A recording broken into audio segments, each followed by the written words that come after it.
Hey there. If you're watching this, you must fancy yourself the creative. Me? My personal flavor, I really like photography, just love that stuff. And I like doing these videos too. I just hit 1,000 subscribers and even been considering quitting my job, putting all my energy, all my time into just making stuff full time. That would be the dream. But considering my New Year's resolution was to have videos cranking out every week and we're 2 months in with just about one video to my name, that's not going too hot.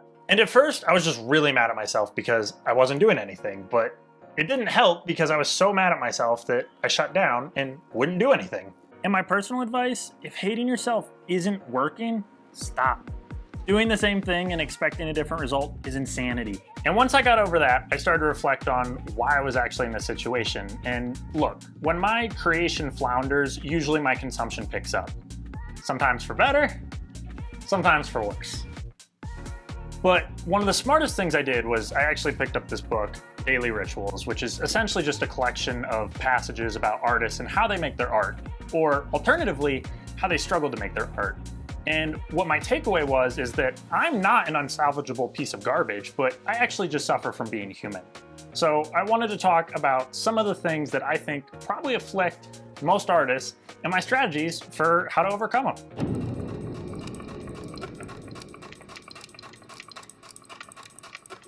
Procrastination, probably the most human thing in the world. And a little funny story about it. When I was a kid, I was the worst. I would do my homework the morning it was due. They'd be passing it in and I'd be filling it out, trying to just rush to the last second. And I was so stressed out because I'm not ready to be an adult. Now that I'm an adult, I actually think the procrastination issue might even be worse. Let's focus on creatives creating. And if you want to do that, you can't ignore one of the biggest debates in the creative world, which is, A, should you wait for inspiration to strike and make from that energy and that motivation? Or B, should you sit down no matter how you feel and just create stuff? And look, I can say this on the very first point. Everyone is different. There's not one solution that works for everyone. What I can tell you though is every single creative who's ever made anything took the time to do it. So if you do it in the morning, the middle of the day, late at night, it doesn't matter, you have to make the time. And there are great creatives who both waited for inspiration and pushed through the monogamy. It worked for both monogamy. Monotony. And it worked, both have worked for everybody. On that previous aforementioned debate, I try to lean towards the second, which is I try to sit down and work whenever I can. And just because I believe it does not make it easy. I cannot tell you how many times I have banged my head against my desk just trying to write a script and getting a sentence out, or I am gnawing on my teeth just trying. See, I'm gnawing on my teeth.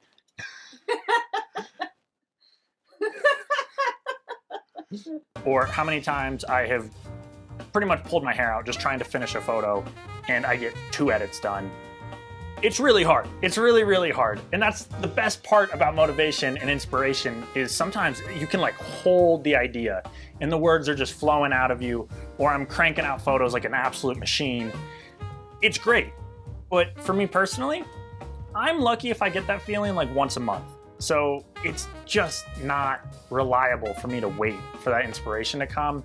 If I'm serious about becoming a professional artist, I have to push through and just do it. And Chuck Close, I'm gonna put his name up on the screen if I got that wrong, but he had a quote, and I might butcher it, so I'll put that up on the screen too if I butcher it. But essentially he said, inspirations for amateurs, professionals show up to work. Okay, bear with me. This next one is a little intermingled with my next point of what holds artists back, and they all kind of are a little tied together. But essentially, I have a big issue with putting the weight of the world on my shoulders when I sit down to create. I'll be I'm gonna sit down and edit 100 photos tonight, or if I sit down to write, I'll be I need to finish the whole script, polish it, shot list it, everything needs to be done, 2 hours, go. And I think I just put these insurmountable odds against me in my head and the expectations I have for myself. And because of that, I run away from it. I'm I'll play Rome Total War, or I'll watch The Lord of the Rings, or I'll do literally anything. I'll scroll on Instagram for 5 hours instead of just doing what I said I was gonna do. And I've reframed how I look at this, and it has seriously helped my procrastination problem so much. I have instead put embarrassingly low goals that I can smash. I'll be instead of editing 10,000 photos, I will literally get one photo from Lightroom to Photoshop. So not even finish a photo, I'll finish half a photo. And every single time, I have momentum, and I do way more than I said I was gonna do. And obviously it's a little bit of chicken because I know I'm gonna do more than that. But in my mind, it puts in a position where instead of falling super short of this unrealistic goal, I'm smashing this goal I set for myself. And so I walk away feeling positive, like I absolutely killed it and did way more than I said I would, compared to just falling super short. And it just makes me happier, less stressed, and more excited to work every single time I do it.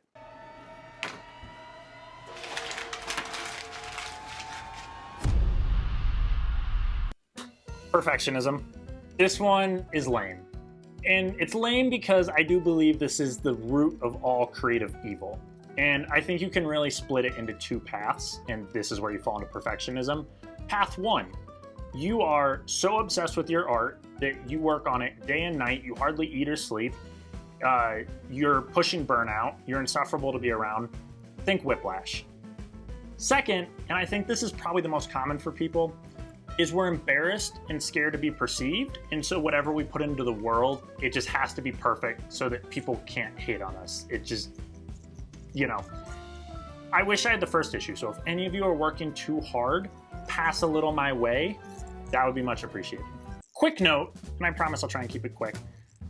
For the second half of people, for the, Chance the Rappers, for the Rebecca Blacks of the world, for people who possibly made a real stinker and got laughed at, them. Keep chugging. Half the time, as a creative, you're casting pearls to swine. And look, just keep chugging. I really mean it.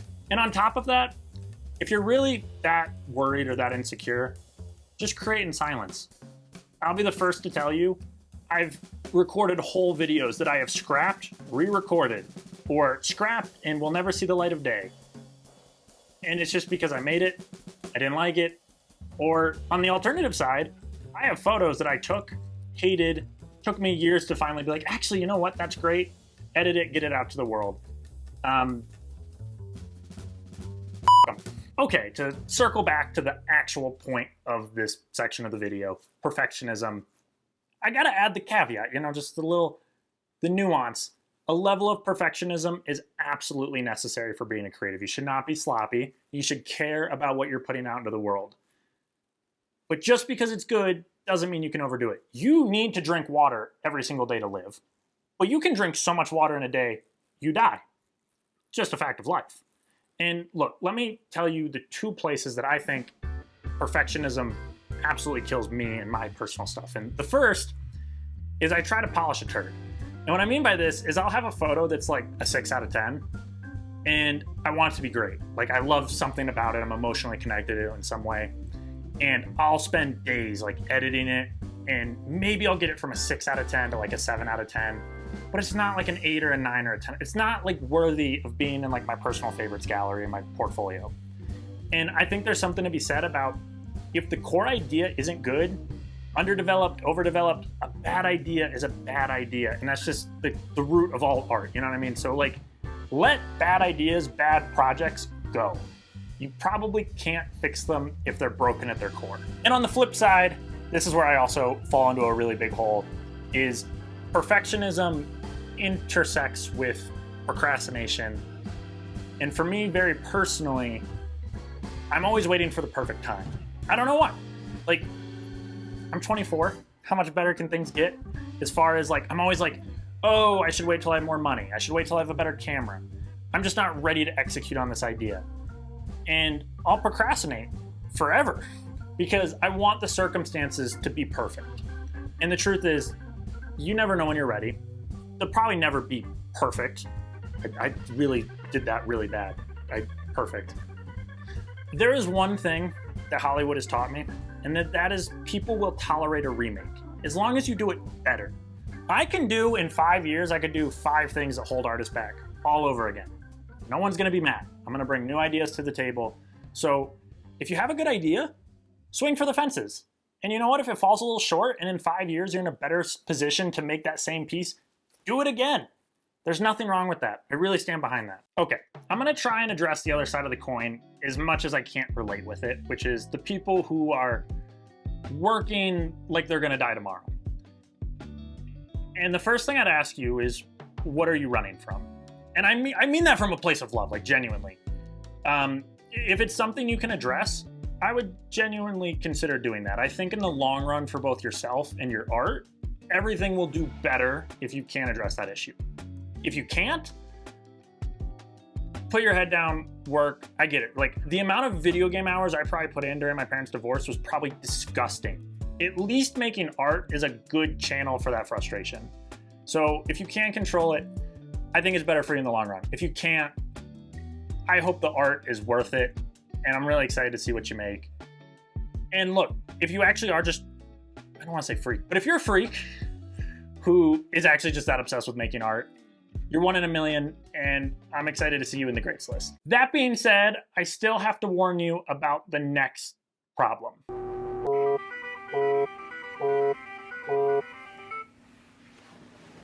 First, I want to address my personal interaction with burnout, because I think in today's world, it's just by far the most common way that people in the creative world deal with burnout. Because I think when you traditionally think of burnout, you think of someone working like 20 hours a day, sleeping 3 hours, and eating nothing but peanuts. And that's not what most people have the opportunity to do. Most people's issue is there's not enough hours in the day, and there's 10 million things to deal with. And, you know, you got your full-time job, you might have kids, you might, you have a crazy commute, you're trying to take care of your health and eat half decent. And just by the time you finally have time to sit down and do your art, there's no gas left in the tank. I think that's what most people deal with, and that's what I'm going to address first. This is where we hit one of the biggest forks in the creative road, which is, okay, you don't have a lot of gas in the tank. How should you handle that? Some people would say, you don't want it bad enough if you can't come home from a 10-hour shift and write till 4 in the morning and wake up at 8 a.m. and go to your work. Like, some people really feel that way. Some people say, hey, you know what? You got 30 minutes tonight, you got 30 minutes tomorrow, you got an hour on Sunday, and in 5 years, you might have your book done. And you know what? Both options are accepted in the community, and I can tell you why. If you've ever seen the movie Whiplash, to me personally, I think it is so evidently obvious that that is a cautionary tale about becoming a monster and committing yourself to a craft for the sake of nothing but greatness and literally destroying everything else. Some people see that movie and say, oh my God, I want to do that. And they don't see it that way. They say, everyone should do this. Everyone should be this committed and this dedicated. And I love how different people's takes are from that. And look, you can see it. Like, there's people who feel that way. And look, I respect it. But for a day-to-day life, I can't get behind it. I just can't. And I can tell you why I think that. And it's primarily the fact that art reflects and imitates life. And if you have no life, your art has nothing to imitate or reflect. And yes, when you're working on your art, you should work very hard. If you're pushing yourself to the point that you have nothing else in your life, I think your art will suffer, and I think you would have been a better artist if you had more life experiences to pull from. I fully stand behind that. I do. Burnout is such a difficult topic to approach in a video format like this, just because I'm not going to spend 10 hours on it, and two, everyone's life is so particular and intricate. Like, obviously extreme examples, but you could be working 120 hours to like put your kid through school and make ends meet for your family. Or you could have a sick family member that you are taking care of like 80 hours a week because they're that sick. Like, obviously those are extreme cases, but I can't give you advice to take that. Like, I'm going to try and give you solutions. I'm going to do my best, but it's going to be a little broad, and I apologize, so I'll make it quick. I'm going to try and address the one I don't relate with the most first, which is the person out there who's just obsessed with their art. They're probably not even watching this video. They're probably working on their craft right now, so I'm probably talking to nobody. But if you know one of them and you're talking to them, first off, my point again, I think you do better as an artist if you have a life. And the second side of that is, look, disagree with that, that's fine. There are studies that show if you take vacations and breaks, you do both more and higher quality work. You can't argue with science. Some people do that. To all my other people out there who are just tired and feeling the burnout from everything else in life, it's so hard, isn't it? Like, it sucks. It sucks. There's not enough hours in the day. There's not enough energy in your body. And I get so mad at that all the time. Let me hit you with like the really stereotypical advice first. Eat right, sleep, do everything you can to manage your energy and give yourself the most gas in the tank that you possibly can. Quickly, bloat, what I mean by bloat is I mean stuff that's like actually filler. And most common, like I am the most guilty. My brain, it was like built for shorts content and they suck me in all the time. Just studies show that doesn't rejuvenate you. You don't actually feel any better. If you're gonna spend an hour doing something, like do something that just actually makes you feel better. Read a book, meditate. I don't care, whatever, whatever gets you going. The other thing I'll say too is there's an honest discussion that only you can have with yourself, which is, look, it's Friday night. You just worked 40-hour week. You're beat. All you want to do is either watch a movie or play some video games. And there's a part in your head that's like, I should be making my art. And look, only you can know. Sometimes you should be tough and you should work on your art. Other times, it's probably better for you to relax. Like, hey, you know what? Maybe you got time on Sunday and it's just, you're going to be more rejuvenated. It's just an honest discussion you need to figure out with yourself. And at the end of the day, I can address this to all people. Life is the longest game you'll play, and there is a lot of puzzle pieces to try and fit in the same board, and it doesn't really work. But what I can tell you is I'm optimistic that you're going to figure out how to make it work, and I'm optimistic that you're going to make all your art stuff. You're gonna figure it out. I'm really optimistic. I'm really optimistic you're going to figure it out. You're going to push past burnout. I would really, really suggest playing the long game. I don't think it's worth it to burn yourself out for one project. It's just not my opinion. Live your life. You'll make better art. Relax when you need it, but also be real with yourself and push through when you need to be tough. It's really hard. That's the nuance. Nothing's easy. Nothing's black and white. On to the next.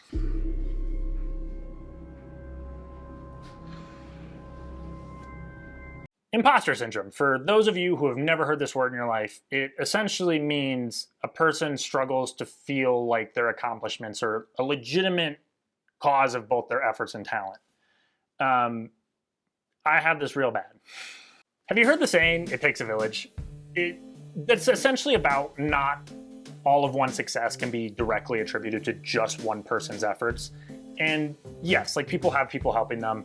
I'll take that a step further and also say there's a lot of luck and circumstance that also attributes to one's success. Like, you could be the best poet of all time, but if you were born in the Stone Age, it's just not going to do much for you, you know what I mean?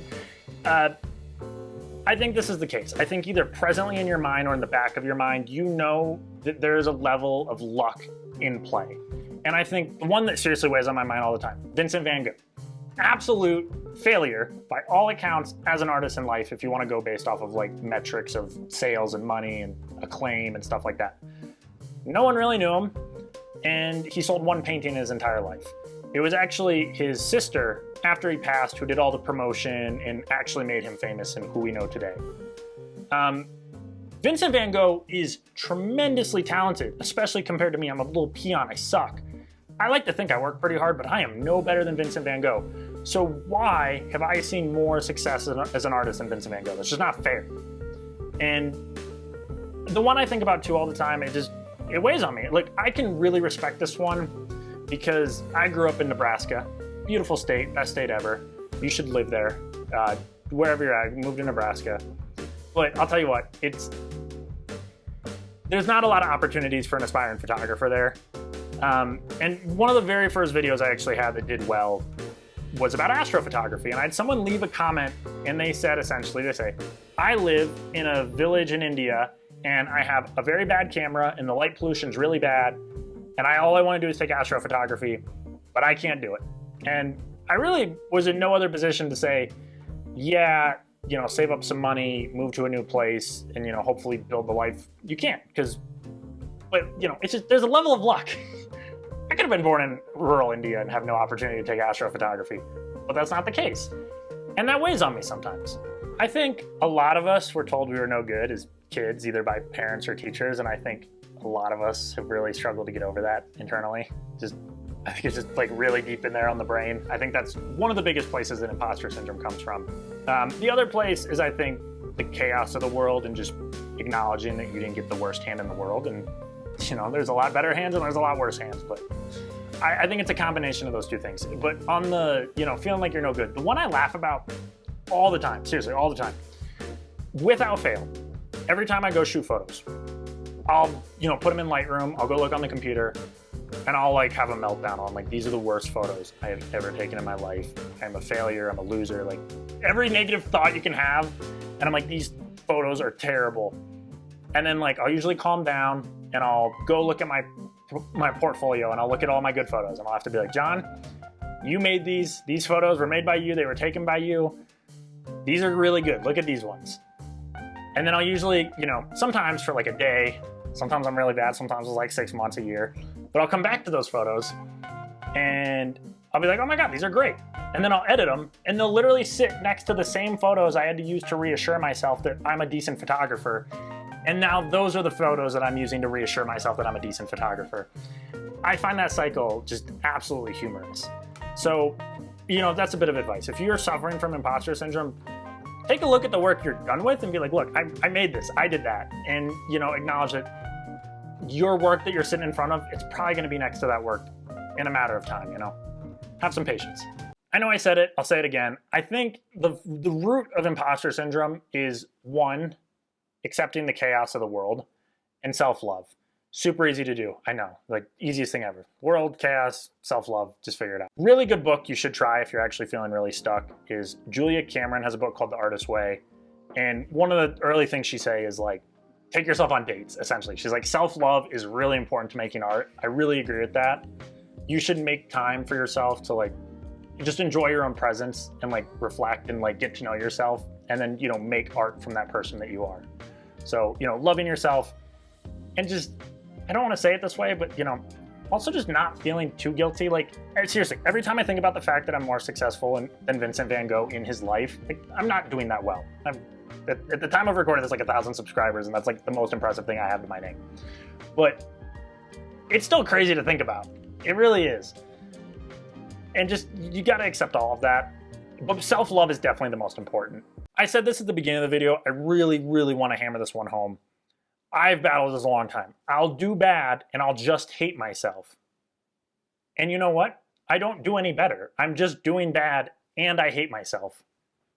I'm talking to myself right now. Stop it. Stop it. It's really dumb. It doesn't help. Try loving yourself. Try anything different. But seriously, love yourself as an artist because making art comes from you and you got to love who that is to a degree. Hope that helps.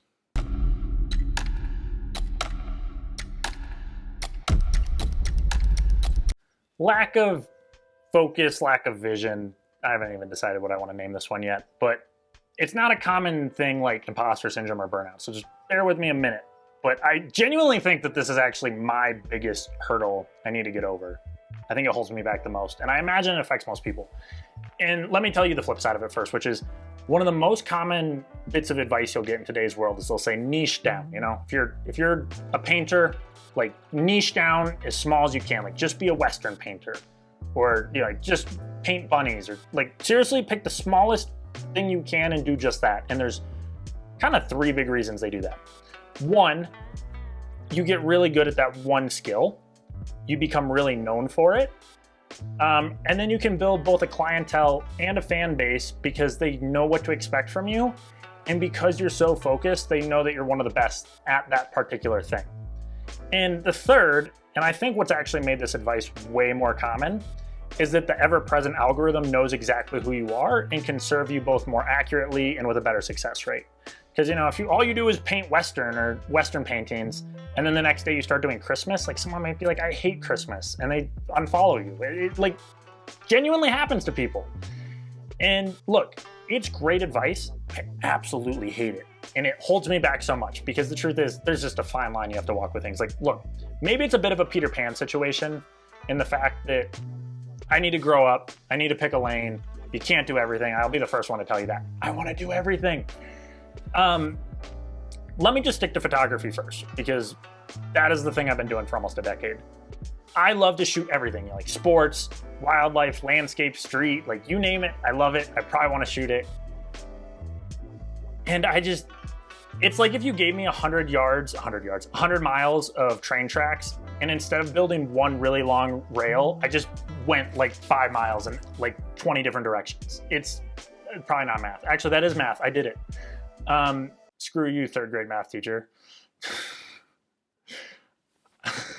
Caused my imposter syndrome. Caused my imposter syndrome. And that it's actually one of the biggest things I think that slows me down with my video work is like, what I love most about photography is that photography is not about photography. It's about everything else. Like, you can shoot street and you can shoot landscape, and like, I can just love the whole world and want to shoot it all. That's what I love about YouTube. That's what I love. I can talk about anything. Like, I love cooking. Who knows? Maybe I'll drop a cooking video tomorrow and all you tech people just have to learn how to make creme brulee. I don't know. And I understand why people would be frustrated with that. I just want to talk about everything that I love in this world. And look, I have by no means reached a resolution with this issue. I genuinely would actually really appreciate it if you guys could give me advice. I am really struggling. But I think that it would benefit me as an artist if I was more willing to niche down. And part of me is stubborn and won't. And maybe this is wishful thinking, but I think that I'm sometimes where I am because I'm stubborn. But sometimes I think, like, I don't know. Perfect example. Yeah, I think I get mad. Because, look, there's so many benefits of being in the internet world. Like, I can reach millions more people. I'm doing better than Vincent Van Gogh because of the internet. But I also have to play the game that is the internet. And I think niching down, I kind of really view that as just playing the game, which I don't want to do. I don't know why. Look, I think it's genuinely good advice. Like, I think it works for people. And maybe it's one of those things where I'm like, I should really focus. And then when I'm doing better, I can, expand into more things. I also think that's hard too, because that's like when people were really mad at Childish Gambino for doing the R&B album. People get mad at people because they come out with a, clothing brand. And, sometimes it's selling out too. I got to say that. Sometimes it's selling out. I don't know. I really struggle to get focused. I want to do everything. And I think that I could be better at the things I'd focus on if I just do it. And then this is what I'll tell you. This is the only bit of advice I've actually really been able to figure out, which is if you can't niche down into one particular thing, at least niche down into finishing frickin' projects, because I am so guilty about starting a project and then I'm like, I'm gonna do a cooking video. And then I start that and I don't finish either of them. And the truth is, I think I could be more eclectic. I just have to frickin' finish stuff, and I don't finish stuff. And it's just like, all right, commit to finishing projects and then you can be all over the board. I don't know. We'll see if it works. That's like a running theory. That's not advice, actually. I'm just trying to finish videos, which is where I tell you this is the end of the video. Stop. Yeah. You can do a little outro. Yeah. Ladies and gentlemen, I don't know if you can believe this. It only took us 2 months, but I finished a video. It's now. I still have to edit it. But that's not tonight John's problem. That is probably tomorrow morning John's problem. And I don't envy him. But look, end of the video. Okay, let me actually tell you some things. Thank you for watching. 1,000 subscribers, 2025. We're going to get serious. We're really going to do it. We're very pumped. Woo! Let me hit you with the sales pitch. I really appreciate you for this. Look, most important thing, this isn't even sales stuff, really. I am a photographer. I love photography. That is my jam. I have a website, full portfolio. Go check it out. Seriously, tell me what you think of my photos. I love that stuff. Tell me if you like it. I really want to hear it. On the flip side, if you want more like current events, I do a newsletter once a month. I actually have to probably do that tomorrow too, now that I'm thinking about it. This video should hopefully be on it. Look, it's once a month. I just tell you what I'm working on. It's like new photos, new videos, when I do them. I actually get on there, do it. Third thing actually. I sell a couple prints. Check them out. You can also request. I'm bad, actually. I don't have all the prints on there. So if you see a photo you want to print, let me know. I'll figure out how to get it to you. And then my lovely, wonderful partner, Serena, behind the camera. She's right there. Also has a very lovely store. She does like t-shirts, stickers, bumper stickers, stuff like that. Also going to be down in the description. Check it out. We're a team. So I actually made half of those. I get half the credit. It's Serena and then in parentheses, John's designs. It's just you can't see it. It's invisible ink. But that's it. That's the video. We're done.